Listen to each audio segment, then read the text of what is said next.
갈라디아서 4장 1절에서 5절 말씀 같이 읽겠습니다. 내가 또 말하노니 유업을 이을 자가 모든 것의 주인이나 어렸을 동안에는 종과 다름이 없어서 그 아버지가 정한 때까지 후견인과 청지기 아래에 있나니 이와 같이 우리도 어렸을 때에 이 세상의 초등학문 아래에 있어서 종노릇하였더니 때가 참에 하나님이 그 아들을 보내사 여자에게 나게 하시고 율법 아래에 나게 하신 것은 율법 아래에 있는 자들을 속량하시고 우리로 아들의 명분을 얻게 하려 하심이라. 아멘. 말씀 나누겠습니다. 갈라디아서 36번째 시간입니다. 종에서 아들로. 바울이 활동하던 시대는 세계의 패권을 잡고 있던 나라가 로마였어요. 이 로마라는 나라가 굉장히 좀 특별한 나라입니다. 많은 영토를 지배하고 있었는데 뭐 패권국이라 그러면 자신들의 문화를 그 지배하는 나라들에 심으려고 하는 반면에 로마는 모든 지배국들의 문화와 종교를 인정해 줄 뿐 아니라 그에서 한 발 더 나아가서 문화에서 본받을 만한 것들이 있으면 적극 수용했어요. 일례로 우리나라가 일본의 지배를 받을 때 일본이 우리나라를 일본화 시키려고 했어요. 그래서 그게 얼마간 성공을 거뒀죠. 그래서 1945년에 이제 태평양 전쟁에 핵폭탄 맞고 일본이 패전을 이렇게 인정하자마자 초등학교에서는 초등학생들이 그랬다 그래요. 그때는 무슨 학교, 소학교인가? 그때는 뭐라 그러냐면 우리가 졌대 이렇게 이야기했대요. 네. 우리가 졌대. 그러니까 이미 그때 당시에 많은 사람들이 일본화 되어 있었다는 이야기입니다. 그래서 우리가 졌대 그랬대요. 기록이 남아 있어요. 어쨌든 그렇게 지배국은 피지배국을 자기화 시키려고 그래요. 그런데 로마는 그런 것이 없고 도리어 다른 이들의 문화를 적극 수용했습니다. 그 중에 가장 대표적인 것이 뭐냐면 교육과 국방이었어요. 먼저 이 국방이라는 것을 살펴보면 로마가 다스리던 지역이 굉장히 넓었기 때문에 그걸 로마 군사들만으로는 충당이 안 됐단 말이에요. 그래서 용병을 계속 썼어요. 용병이라도 그래도 뭐 외국에서 사오는 게 아니라 자기가 지배하고 있는 나라들의 다른 나라들의 그 용병들을 적극 수용을 했습니다. 로마 군대도 굉장히 강했어요. 굉장히 강했지만 용병들도 많이 있어서 그 사람들을 계속 쓰고 심지어 그 용병들 중에서 후대로 가면 로마 후기로 가면 로마 사람이 아닌데도 황제가 돼요. 용병들 중에서 용병 출신들 중에서 그런 나라였어요. 자, 그래서 뭐 용병들이 반란을 일으키는 일들도 종종 있었지만 그럼에도 불구하고 로마는 용병들을 끊임없이 고용을 했습니다. 그리고 로마는 제국은 우리나라 이탈리아가 아니라 로마라 그러면 로마시입니다. 그때 당시에는. 그래서 로마시 안에서 유행했던 게 뭐냐면 이 헬라인 교사들이었어요. 노예들이거든요. 그리스인들 노예인데 신분은 노예인데 교사로 썼어요. 집안에서. 왜냐하면 이 헬라인들이 굉장히 똑똑했거든요. 철학이 발전했고 수학이 발전했고 또 고대 시대에는 뭘 그렇게 중점적으로 중요시했냐면 수사학, 말 잘하는 거 있죠. 그걸 엄청나게 중요시했습니다. 그래서 이 헬라인들 같은 헬라 철학자들 같은 경우에는 철학도 뛰어나죠. 또 수학도 굉장히 발달해 있고 이 수사학에 굉장히 발달해 있었어요. 그래서 그 사람들이 이 부잣집에서는 직접 고용을 해서 자기 자녀들을 맡기기도 하고 학교를 보내기도 하고 그런 상황이었어요. 그래서 그런 배경 속에서 오늘 말씀이 이렇게 등장하는 겁니다. 그래서 보시면은 사도 바울이 율법을 그리스도에게로 인도하는 초등교사라고 이야기를 하죠. 초등교사. 율법의 기능은 열심히 그것을 행하여서 내가 불의한 죄인임을 알고 그 죄를 영단번에 사하신 예수 그리스도에게로 인도하는 초등교사. 그래서 갈라디아에 있어서 어떤 곳에서는 율법의 의를 굉장히 부정하면서도 여기서는 율법을 그리스도에게로 인도하는 초등교사라고 하는 이유를 제가 순리를 영리로 쓰는 것, 영리를 순리로 쓰는 것에 비유하여서 제가 설명을 해드렸죠. 그래서 율법을 열심히 행하여서 그 행위를 하나하나 차곡차곡 쌓아가지고 그것으로 내 의를 삼는 것이 율법을 영리로 쓰는 것이고, 그 율법으로 말미암아 내가 죄인임을 알고 내가 하나님의 저주받아야 할 자임을 알면 그것이 율법을 순리로 쓰는 거예요.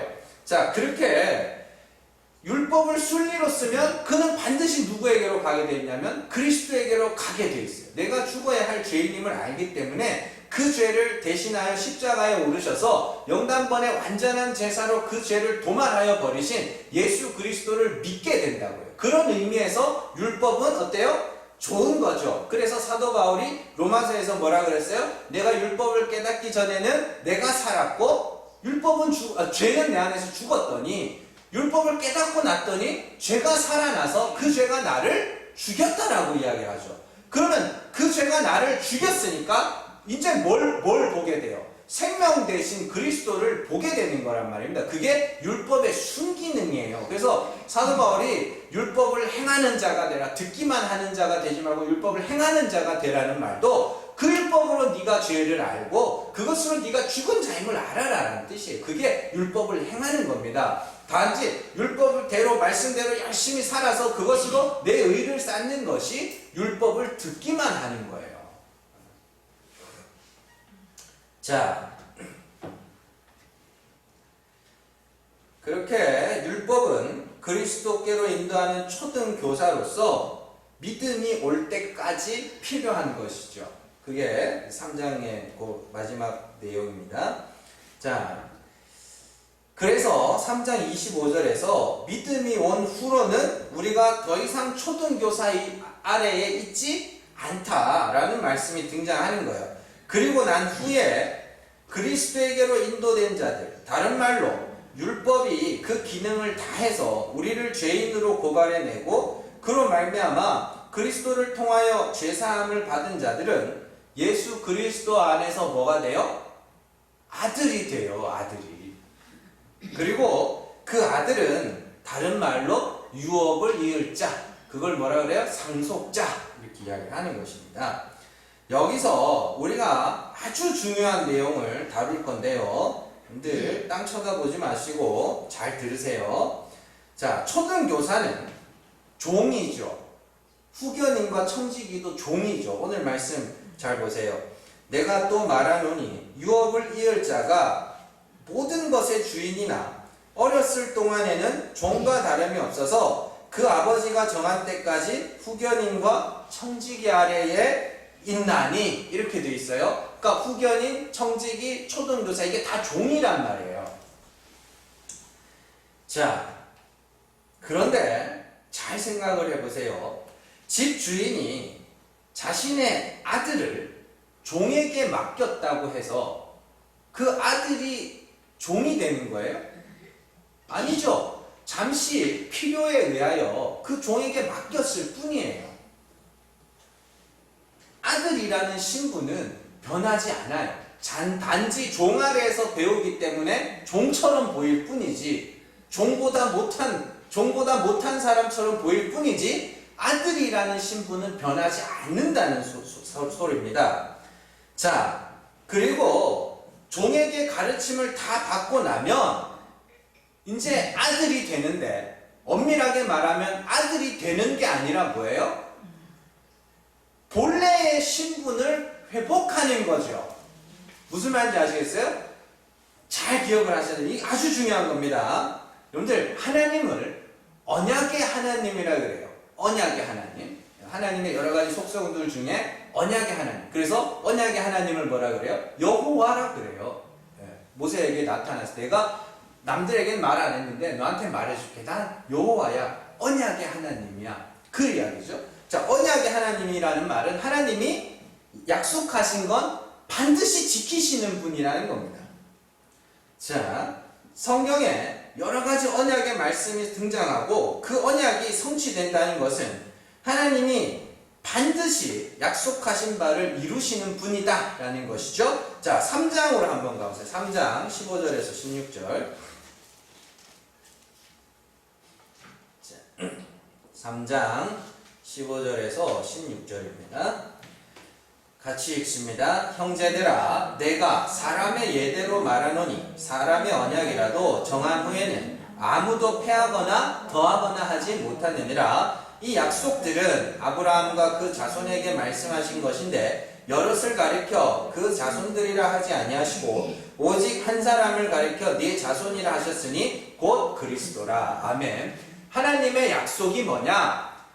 그리스도로 말미암아 많은 사람들이 아들이 될 거야. 그런데 많은 사람들이 아들이 될 건데 그 아들이 될 자들은 뭐예요?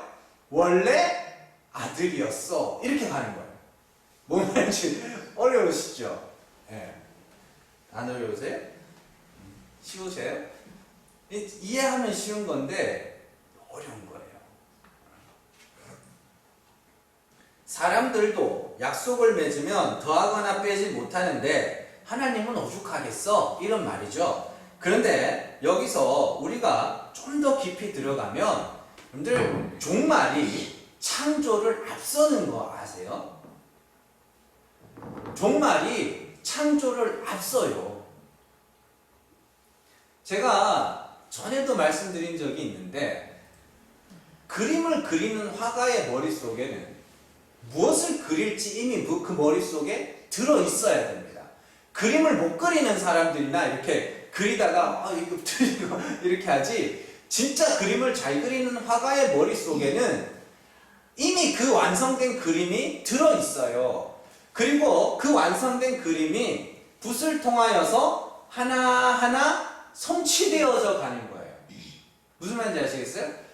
그러니까 그렇게 언약이라는 것을 우리가 쉽게 생각하면 하나님이 갖은 역경을 뚫고 그 언약을 성취하기 위해서 막 이것도 치우고 저것도 치우고 막 이렇게 생각하기 쉬운데, 하나님의 언약의 하나님이라는 것은 이미 그건 완료되어 있어요. 이미 성취되어 있어요. 하나님께서 내가 아브라함에게 네가 4대 만에 이리로 돌아올 거야 라고 말씀하셨다는 것은 이미 그렇게 되어 있는 거예요. 그리고 그게 종말이죠. 그게 종말인데 이게 이제 창조, 그 언약이 주신 그 창조의 시점에서 하나 성취돼서 완성된 그림으로 가는 과정일 뿐입니다. 우리가 아들이에요.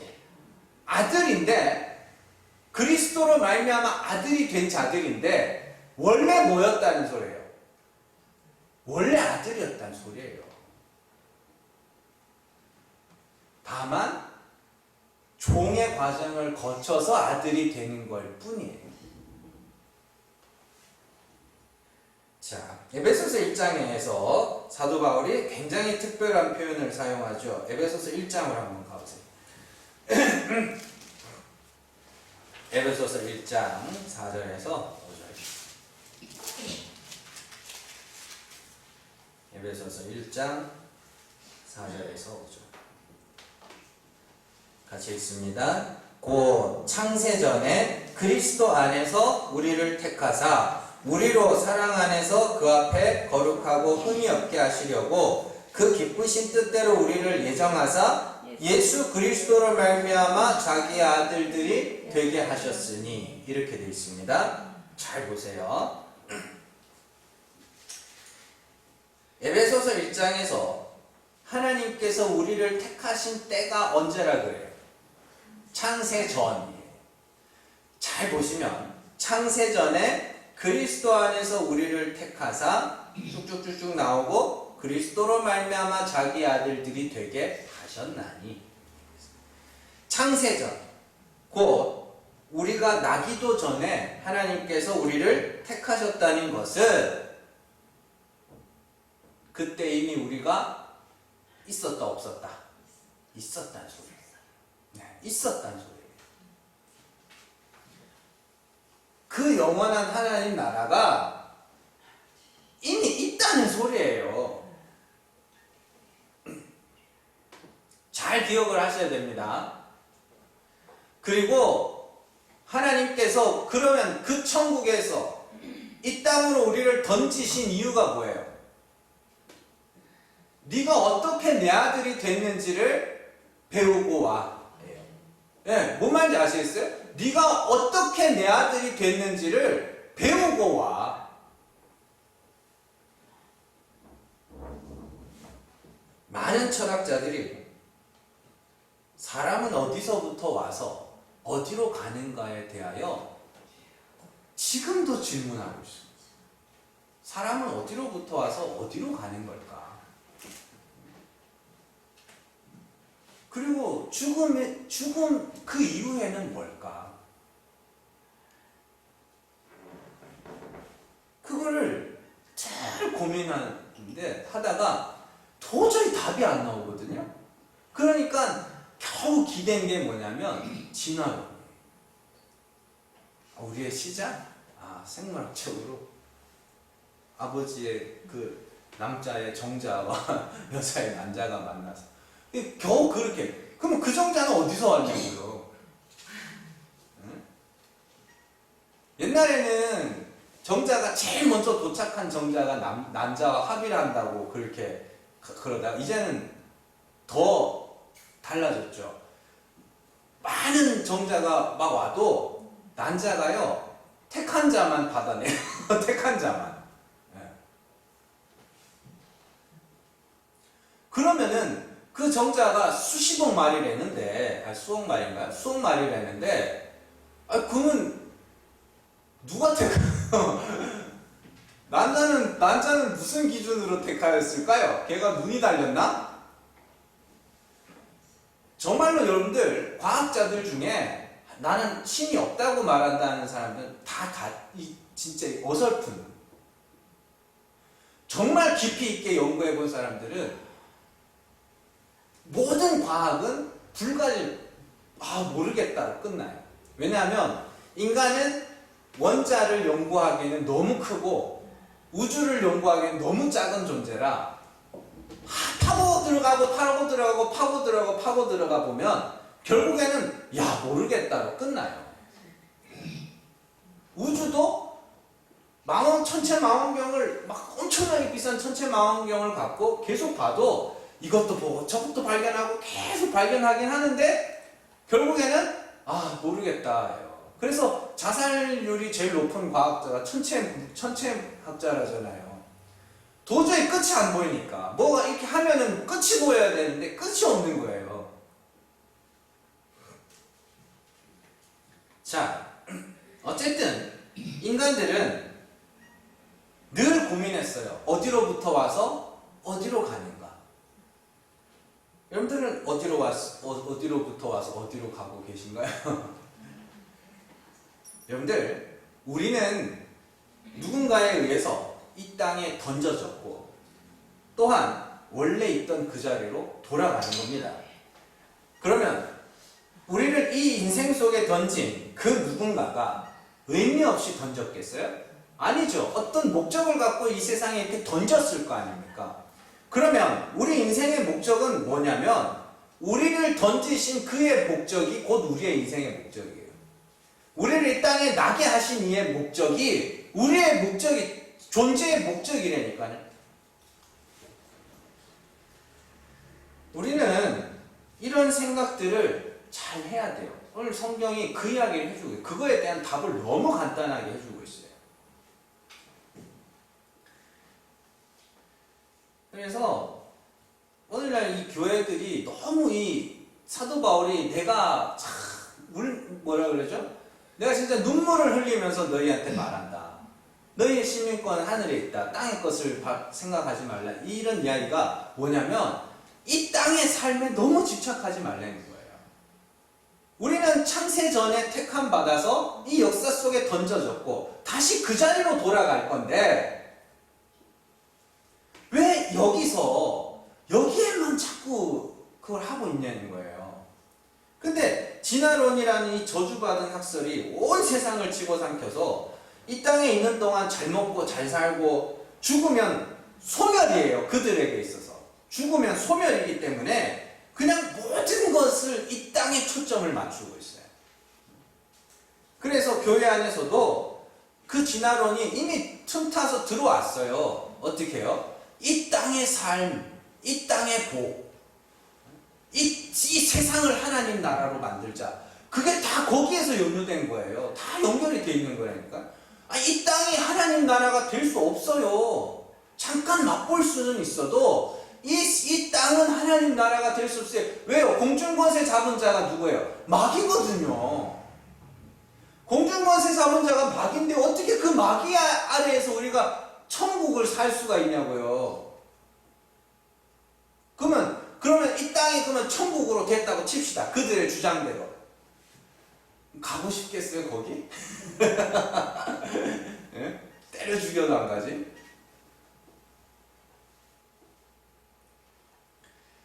자, 성경은 반드시 심판이 있다 그래요. 히브리서 9장에서 사람이 한 번 죽는 것은 정해진 것이고 그 이유는 심판이고, 베드로전서죠 4장에서도 예수 그리스도께서 산자와 죽은 자를 심판하러 오실 거예요. 하나님의 심판의 기준, 예수 그리스도의 심판의 기준은 살았느냐 죽었느냐예요. 그죠? 하나님의 보좌 앞 심판대에서 산자와 죽은 자를 심판하는 날이 분명히 있습니다. 그리고 우리는 택하신 자는 반드시 이 땅에서 뭐예요? 죽었다가 살아서 가는 거예요. 산자들의 나라. 뭔 말인지 아시겠어요? 자, 그리고 창세전에 하나님이 택하신 자들은 이 땅에서 반드시 산자, 죽은 자, 죽어서 산자가 되어야 됩니다. 죽어서 산자. 자, 그러면 다시 언약의 이야기로 돌아와서 하나님이 택하신 자들을 구원하신다고 할 때 택하심은 언제 이루어졌어요? 나기도 전에. 창세전에 택하심이 이루어졌어요. 그러면 창세전에 여러분들은 이미 뭐였어요? 아들이었어요. 아들이었어요. 그런데 이 땅의 역사 속에 하나님이 던져주셔요. 뭘로? 종으로 던져주시죠. 그리고 하나님은 창세전에 택하신 자들을 그리스도 안에서 아들로 삼는다고 했으니까 이 땅에서 우리가 그리스도 안으로 들어가는 일이 있어야 될 거 아닙니까? 그죠? 그리스도 안으로 들어가기 위해서 겪어야 하는 일이 뭐예요? 내가 죄인입니다. 예요. 그러면은 어떤 결론에 이르게 되느냐? 두 가지 결론에 이르게 돼요. 하나는 자신이 죄인임을 고백할 수 있는 자, 성령의 역사에 의하여 자신이 죄인임을 고백할 수 있는 자만이 하나님의 택하신 자라는 것이고, 여러분들이 이 땅에서 겪는 모든 일들이 하나님께서 그 고백을 하도록 하기 위한 하나님의 작정하에 일어난 일이라는 겁니다. 그렇게 창세전에 택하심을 입은 자들은 아들로서 이 땅에 던져지지만 처음에는 종 아래에 있다가 이후에 그리스도 안에서 아들의 신분을 얻는 것이 아니라 회복하는 거라 그랬죠. 그 과정에서 성도는 자신이 하나님의 아들이 된 것은 예수 때문이구나를 배우는 거예요. 그래서 그걸 인생을 통해서 싹 다 배우고, 그걸 딱 배우고 다시 그 자리로 가는 거예요. 네. 이렇게 생각하시면 돼요. 영화 배우가 이제 촬영을 하잖아요. 이렇게. 그러면 이제 처음에 이제 이렇게 대본을 받아서 이제 대본 읽기를 하고 이제 촬영을 할 때 처음부터 끝까지 해요? 안 하죠? 카트 이렇게 한 컷 이렇게 진짜 수백 컷을 찍어가지고 그거를 쭉 연결해서 하죠. 그래서 배우가 그거를 다 지났어요. 그리고 이제 다 지나고 나면 뭐 해요? 리허설이라는 걸 하죠. 이제 완성된 영화가 나와요. 그걸 다 앉아서 그 영화를 보는 거예요. 배우가 자기가 다 찍은 거예요. 찍은 걸 보면서 저때 저랬지 그 모습을 생각하시면 돼요.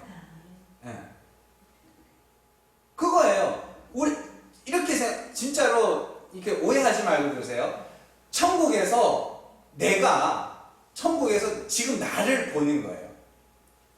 그치, 이때 이랬지, 저때 이랬지, 이렇게요. 그러면서 쭉 보고 나서 역시 우리는 예수 그리스도로 말미암아 아들이 되는 거야. 그렇게 되는 거예요, 사실은. 그게 오늘 말씀이에요. 그래서 유업을 이을 자가 모든 것의 주인이나, 유업을 이을 자는 이미 아들이죠. 그런데 어렸을 때는 종과 다름이 없어서 청지기와 후견인 아래 있어도 그는 뭐예요? 아들이라니까요. 하나님께서 뭔가를 가르치시려고 그 이야기 하는 거예요, 오늘 말씀이. 여러분들, 그게 우리 인생의 목적이 어디로부터 왔어요? 창세전에 하나님 나라로부터 왔어요. 거기서 택함을 받았다는 얘기는 우리가 거기 있었다는 소리잖아요. 창세전에 거기에서 택함을 받았고 이렇게 역사 속에 던져졌어요. 뭐 배워보라고? 나는 죄인이며, 나는 불가능한 죄인이며, 나는 부정한 자이지만 그리스도로 말미암아 아들이 된 거구나를 배우고 다시 그 자리로 가는 게 우리 인생의 목적이에요. 네, 나왔던 대로 가는 거예요. 근데 나왔던 대로 가는 게 중요한 게 아니고 뭘 배우고 가요? 그리스도로 말미암아 아들이 되는 거구나. 왜요? 창조가 어떻게 일어났어요? 창조가 없음에 하나님의 말씀이 떨어지자 있음이 되었죠. 그러면 구원도 똑같으니까요. 없음에, 내가 없음이죠. 죄와 허물로 죽었으니까 없음에 그리스도라는 말씀이 떨어져 그에 의하여 있음이 되는 거예요. 내가 죄인인데, 저주받아 죽을 죄인인데 그리스도에 의하여 아들이 되니까 하나님이 늘 똑같이 그렇게 일을 하신다니까요. 성도는 내가 하나님의 아들이 된 것은 예수 때문이구나를 배우게 되는 거예요. 그리고 그 예수는 누가? 아버지가 보냈으니까, 내가 구원에 이르게 된 것은 하나님의 은혜구나. 그러면 그걸 배워가는 과정 속에 있는 성도가 어떻게 자기를 자랑할 수가 있겠냐고요. 혹 자랑한다 할지라도 하나님이 그 자랑을 절대로 놔두지 않으시는 거예요. 그게 수많은 철학자들이 궁금해했던 인생은 어디로부터 와서 어디로 가는 것이며 왜 이 땅에 태어났을까? 정답을 아무도 못 구하고 갔는데 성경은 너무 간단하게 설명하고 있어요. 아들들아, 가서 네가 어떻게 아들이 됐는지 보고 와, 배우고 와. 그래서 사도 바울이 예수 그리스도를 아는 지식이 가장 고상합니다.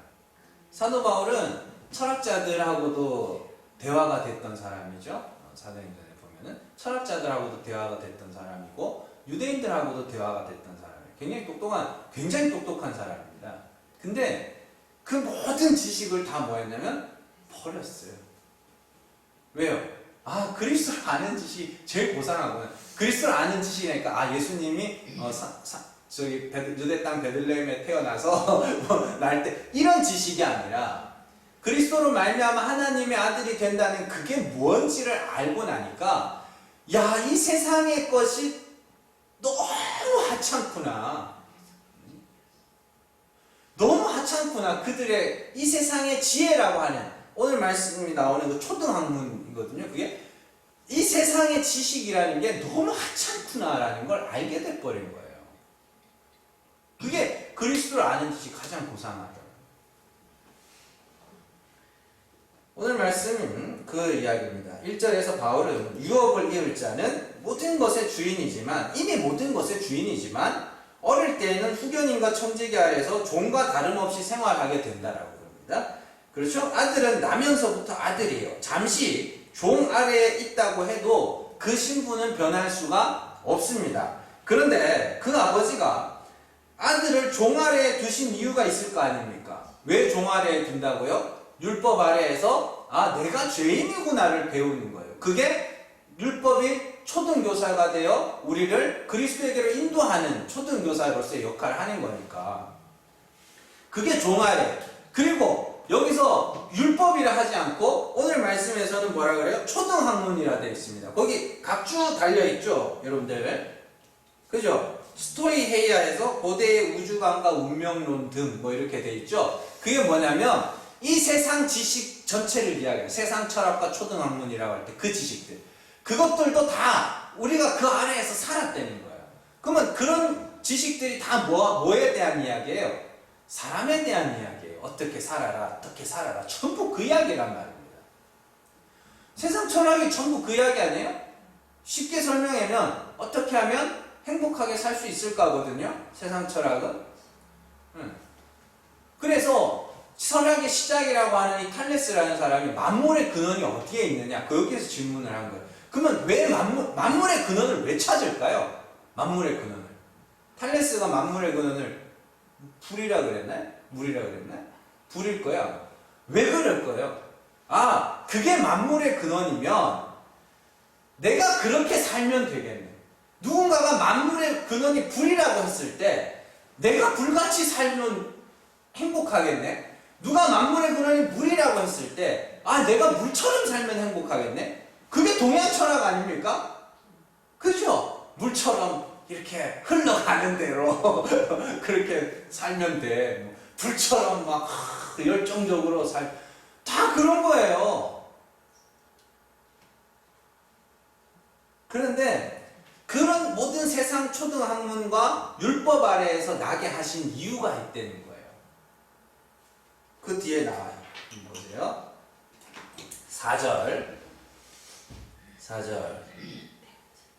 5절 같이 있습니다. 때가 참에 하나님이 그 아들을 보내사 여자에게서 나게 하시고 율법 아래에 나게 하신 것은 율법 아래에 있는 자들을 속량하시고 우리로 아들의 명분을 얻게 하려 하심이라. 아멘. 보세요. 우리를 율법 아래에 나게 하시고 초등학문 아래에 나게 하신 이유는 그리스도로 말미암아 아들의 명분을 얻게 하기 위함이라 그러잖아요. 그래서 우리는 그 율법과 초등학문 아래에서 뭘 배워야 되냐면 인간은 불가능한 자이며 인간은 부정한 자이며 인간은 죄인이며 허물진 백성이구나. 그거를 배워야 되는 거예요. 그게 복음을 살아내는 거예요. 복음을 살아낸다는 것은 내가 예수님처럼 예수님 그렇게 훌륭하지 않아요. 인간 기준으로 봤을 때. 우리가 그냥 그렇게 포장하니까 그런 거지. 자세히 정말로 냉정하게 생각해보면 정말로 예수님이 이 동네에 와서 실제로 그렇게 생활을 하셨다 그러면 아마 목사님들이 제일 싫어할걸요. 그래서 그 까라마조프네 형제들이나 이런 책들 보면 전부 그런 이야기잖아요.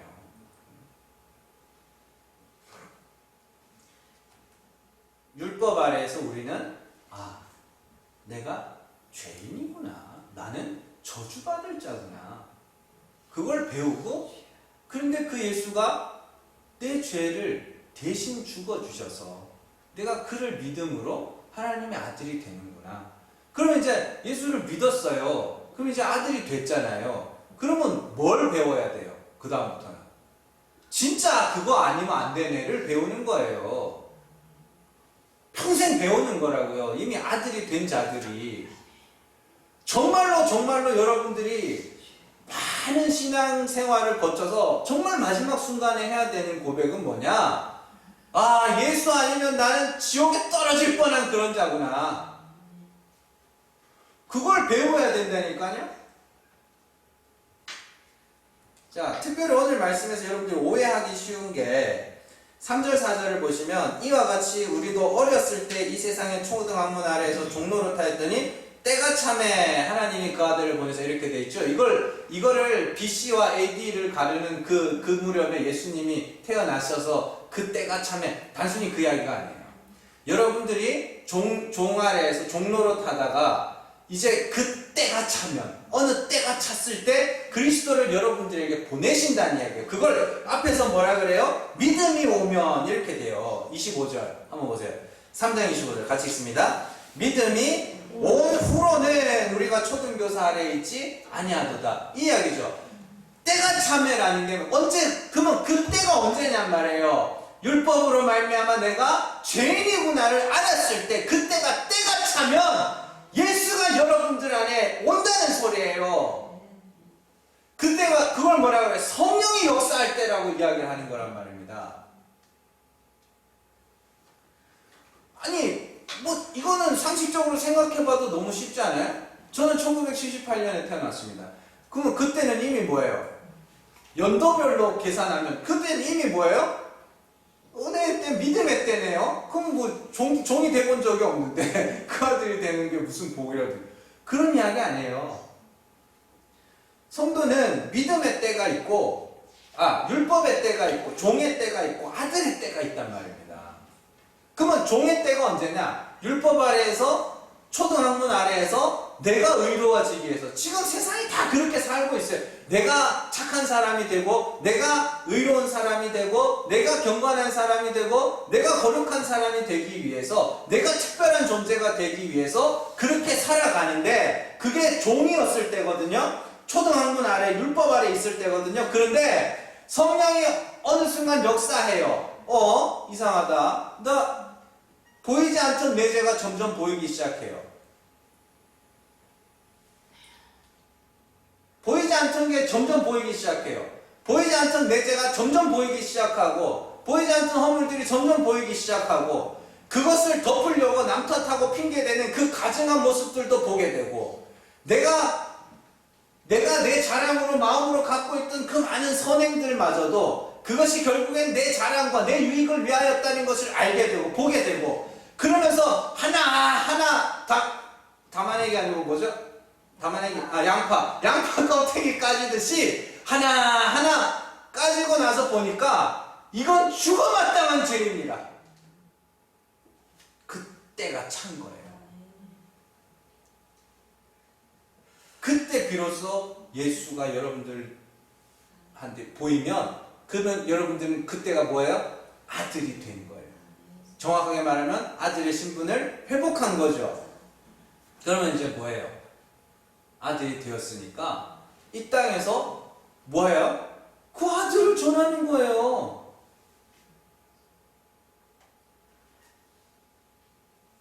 그러니까 이런 것들을 잘 이해를 못하면은 참 사람들이 어떻게 해야 내가 더 거룩한 자가 될까? 어떻게 해야 내가 더 의로운 자가 될까? 그런데 그 비교 대상이 다른 성도예요. 그렇게 말씀하시는 분들 이야기를 잘 들어보세요. 비교 대상이 있다니까요. 비교 대상이 있으면 안 돼요. 예수를 믿고 구원을 받았으니까 이제는 우리가 더 거룩해져야지. 근데 잘 들어보면 다른 사람들보다 더 거룩해져야지거든요? 아니요. 날마다 죽어가는 거예요. 날마다 죄인 중에 괴수의 자리로 날마다 내려가는 거예요. 그래서 이전에는 보이지 않던 것들이 더 많이 보이고 더 추악한 나를 보게 되고, 그래서 평생을 뭘 배우고 가요? 예수 그리스도로 말미암아 아들이 된 거구나. 진짜 그렇구나.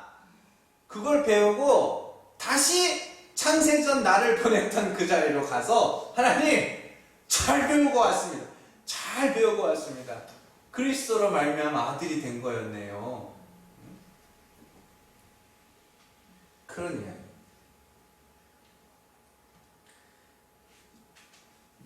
하나님이 그래서 구약 성경에도 보면 가나안 땅에서 애굽으로 보냈다가 다시 건져오고, 바벨론으로 보냈다가 다시 건져오고 계속 어디로 보냈다가 다시 건져오고 하는 이야기들이 거기 나와요. 가나안 땅은 뭐예요? 하나님 나라의 모형이죠. 그래서 예루살렘이 뭐예요? 예루살렘 원래는 예루살렘 땅이 이름이 갑자기 생각 안 나네. 하여튼 예루살렘 여부스죠. 여부스 땅인데 그걸 예루살렘으로 이름을 바꿉니다. 예루살렘이 뭐예요? 평강을 가리키다라는 뜻이에요.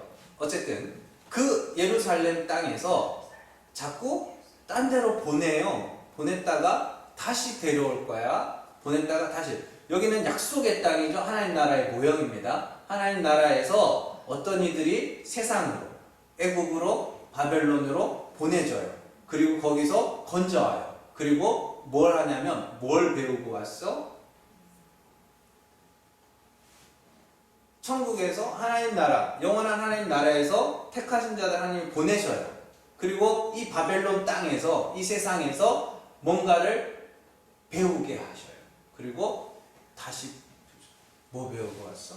성도가 뭐 대답해야 돼요? 하나님, 나는 마땅히 죽어야 될 티끌 같은 없음인 존재인데 그리스도로 말미암아 아들이 되는 거네요. 내가 그거 배우고 왔네요. 그런데 우리가 이 땅에서 그 믿음의 현실을 이제 감지하게 될 때, 그리스도로 말미암아 아들이 되는 거지라고 우리가 깨달아졌을 때 여러분들의 입술을 통하여 그리스도가 증거되기 시작하는 거예요.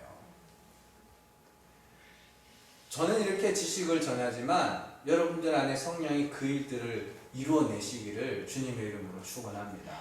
반드시 그 일들이 일어나서 복음을 살아내세요. 정말 나는 죄인이구나. 정말 이거는 이건 아니고 이거는 마땅히 멸해야 될 자구나. 이건 구원해서는 안 될 자 같은데 이렇게까지 낮아지셔야 돼요. 그리고 그 자리에서 그래, 아들이 되는 건 예수 그리스도로 말미암아 아들이 되는 거구나. 잘 배우시고 그러면 그 예수가 그 무엇보다 귀한 존재가 되는 거예요. 그게. 그래서 하늘의 보석이. 그래서 그러잖아요. 택함 받지 않는 자들에게는 그게 그냥 거치는 돌로 보인다고 그러죠. 그래서 건축자들이 버린 돌이라고 그러잖아요. 예수 그리스도를. 근데 그 돌이 우리에게는 뭐라 그래요? 보배로운 돌. 보배로운 돌이라고 번역을 해놔서 그렇지 보석이에요. 그 단어가. 세상 사람들은 예수 그리스도를 거치는 돌로 그냥 발풀이에 부딪히는 이런 쓸모없는 돌로 여겨서 갖다 버리는데 택한 자들에게는 그 예수가 보석처럼 보인다고요. 그게 너무 귀한 거라. 그래서 귀한 거 있으면 어떻게 해요? 꽁꽁 묶여놔요? 아니죠? 이렇게 어디 그러니까 가면 뭐 이렇게 일할 때나 이런 거 할 때 뭐 반지 빼고 막 그러지만 어디 잔치집 가고 특히 친척집 갈 때 잘 그러더만요. 우리 어머니 보니까 잘 그러더만. 친척집 갈 때 내가 잘 산다는 거 보여줘야 된다고 막 있는 거 없는 거 다 꺼내가지고 그러는데 그거예요. 예수 그리스도를 부끄러워하지 않는 거, 자랑하는 거. 성령께서 여러분들 안에 반드시 그 일들을 이루어내시기를 주님의 이름으로 축원합니다. 기도하겠습니다.